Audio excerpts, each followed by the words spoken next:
Hi everyone, Assalamualaikum. Good evening. And for today's video, gagawa tayo ng sauteed vegetables. So, yes, napakadali lang at yes, napakasarap na ito guys.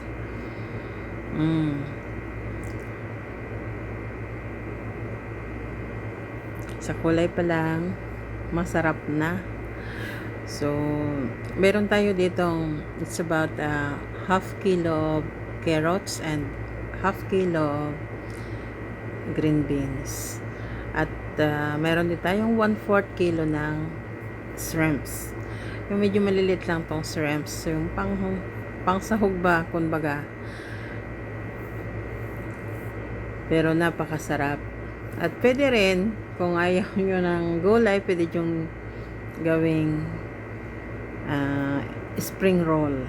Yes, napakasarap. So, ito nga, naglagay tayo ng 2 tablespoon of cooking oil at naglagay ako ng grated garlic and ginger. It's about 2 tablespoons para masyadong mabango. So yes, maglalagay na tayo ng onion, yung ganito lang paka-chop. At syempre, pag lumabas na yung aroma, ilalagay na natin yung marinated shrimps. Yung shrimps naman, ilalagyan ko lang to ng black pepper at salt.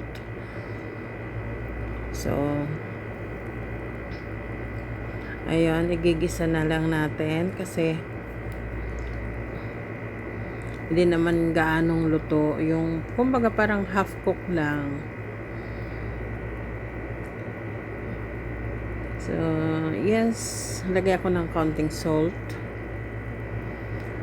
Yung pink salt at saka black pepper ulit kasi parang konti lang yung nilagay ko doon sa ating shrimps para mawala lang yung kanyang langsa.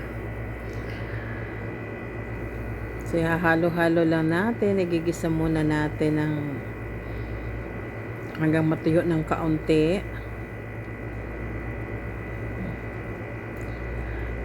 At ito na nga, maglagay ako guys ng konting oyster sauce at konting tomato paste, a tablespoon of tomato paste. And kung gusto nyong lagyan ng red chili flakes, maglagay kayo. Kung ayaw naman, skip nyo lang yun. So, pero wag kaliligtan maglagay ng oyster sauce kasi yun ang magdadala ng lasa dito sa ating ginisa. So, kasi pag ganito, yung meron tayong naka-prepared na carrots at green beans.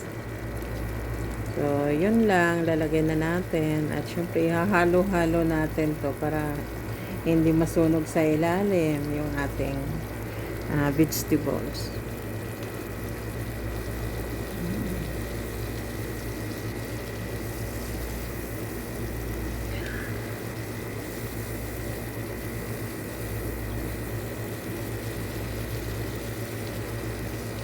Ang bango.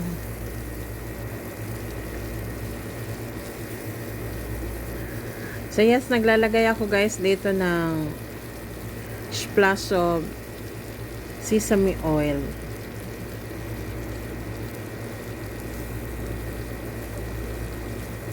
At pwede rin lagyan ng spring onion kung gusto nyo. Wow. Alam nyo ba na napakabango ng ganitong ulam?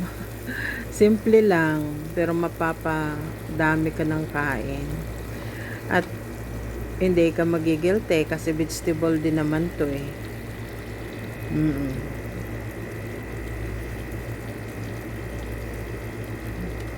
Basta wag nyo lang lalagyan ng maraming salt. So, balik kaunti lang kasi matabang dapat kasi pwede din naman natin itong ilagay sa ano ba, sa ibalot ng lumpia wrapper, parang lagyan ng kaunting ano ba yon, toge, para na rin siyang pang balot sa ating spring roll. Okay, bye guys!